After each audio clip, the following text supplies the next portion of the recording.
100 நாட்களுக்கு petrol diesel கையிருப்பு உள்ளதாக தமிழக கீதா தம்பி ஃபோன் பண்றாப்ல பாரு. நீ அட்டன் பண்ணி பேசுமா, அதை வரேன்.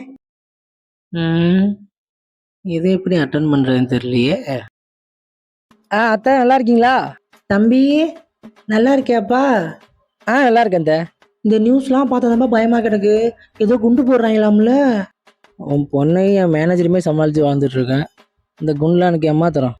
என்ன தம்பி? ஏதோ பரவாயில்ல அத்தை.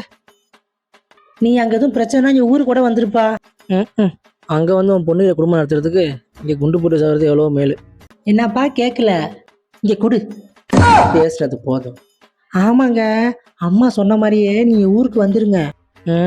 நாங்கள் வந்துட்டேன்னா நீ வாங்கி வச்ச லோன்ல யாரும் ஒப்பனை கட்டுவான்? இல்லைங்க, இந்த எலெக்ஷன் தேதி வேற அறிவிச்சிட்டாங்களா, அதான் நீங்க வந்தீங்கன்னா அப்படியே ஓட்டு போட்டு போவீங்களே, அதை சொன்னேன். ஓ, அறிவிச்சிட்டாங்களா? ரைட்டு. அப்போ தமிழ்நாட்டை கைப்பற்ற ஏழை ஆரம்பிச்சிதுன்னு சொல்லு. அப்படின்னா நம்ம ஏரியாவில் இந்த கரை வெட்டிலாம் அடிக்கடி கண்ணில் தென்படுமே. ஆமா மாமா. 24 மணி நேரமும் கரண்ட் இருக்குமே.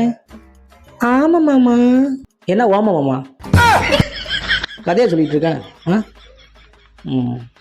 ஏசி வேற வேலை செய்ய மாட்டேன். சரி மாமா, ஏன் இந்த எலெக்ஷன் வந்துட்டா தலைவர்கள் சிலையெல்லாம் துணியை போட்டு மூடுறாங்க? ஓட்டுக்கெல்லாம் காசு வாங்கிட்டியா? 2 கட்சியிலேருந்து கொடுத்துருக்காங்க மாமா. இந்த மாதிரி கேவலத்தெல்லாம் பார்க்கக்கூடாதுதான். இங்கே பாரு, 6 வயசு குழந்தையிலேருந்து 60 வயசு கிளை வரைக்கும் எல்லாரையும் ரேப் பண்ணுறான். நியூஸ்லாம் பார்க்க முடியல. பார்த்து பத்திரமா இருங்க. ஆமா மாமா, பயமா கிடக்கு. அக்கா சிலிண்டர். அம்மா இந்த சிலிண்டர் சத்தை வாங்கி வைப்போ. பாட்டி சிலிண்டர் வந்திருக்கு. ஏன் தம்பி, எப்போ புக் பண்ணா எப்போ கொண்டு வரீங்க? ஏம்மா சிலிண்டர் தட்டுப்பாடு தெரியுமா தெரியாதா? எவ்வளோ பெரிய போர் நடந்துட்டு இருக்கு. ஏன்னா அங்கே போர் நடக்கிறதுக்கு நாங்கள் என்ன சோறு இல்லாமல் இருக்கணும்? இங்கே பாரு கிழவி, அதெல்லாம் எனக்கு தெரியாது. நீ போய் ட்ரம்பு கிட்ட தான் கேட்கணும். ட்ரம்பு கிட்டையா? அவனுக்கு ஒரு வேலை இல்லை. ஏதாச்சும் ஒரு போற ஆரம்பிச்சு வச்சு நம்ம தாலியா இருப்பான். எம்புட்ரா? 5000 ரூபா. 5000 ரூபாயா? இதுக்கே சாக்கானா எப்படி? அடுத்த மாசத்துலேருந்து 6000 ரூபா.